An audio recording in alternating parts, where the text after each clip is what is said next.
ลูกชายเจ้าของร้านขายของกินซุกอยู่หลวงพระบางชี้แจงเหตุการณ์วิวาทะเรื่องจอดรถตัดหน้าร้านขายเครื่องแล้วออกบ่ได้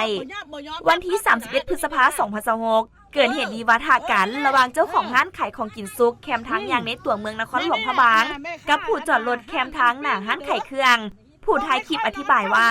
ตนได้จอดรถอยู่แคมทางหน้าร้านขายเครื่องดังกล่าวตั้งแต่ตอนร้านยังบ่เปิดแต่ฮอดยามเปิดร้านแล้วผู้เป็นเจ้าของร้านขายของกินซุกได้ขับรถมาจอดตันไว้เห็นให้รถของตนบ่สามารถออกได้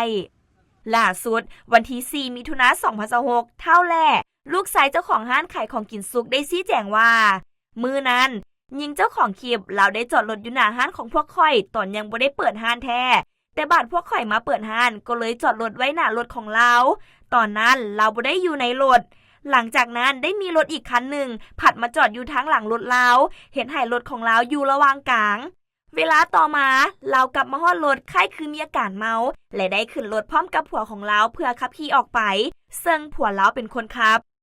รถของพวกข่อยที่อยู่ทางหน้าและรถคันที่อยู่ทางหลังก็บ่ได้จอดติดกับรถเราถ้าเราถอยก่อนจึงขับออกไปก็ได้อยู่แต่เราบ่ยอมถอยอยากให้พวกข่อยไปย้ายรถออกอย่างเดียว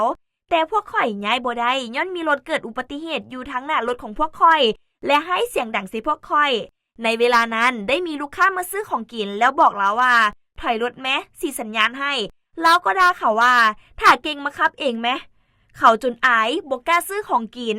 สุดท้ายเราก็ถอยรถและขับออกไปเองได้โดยบ่มีไผไปย้ายให้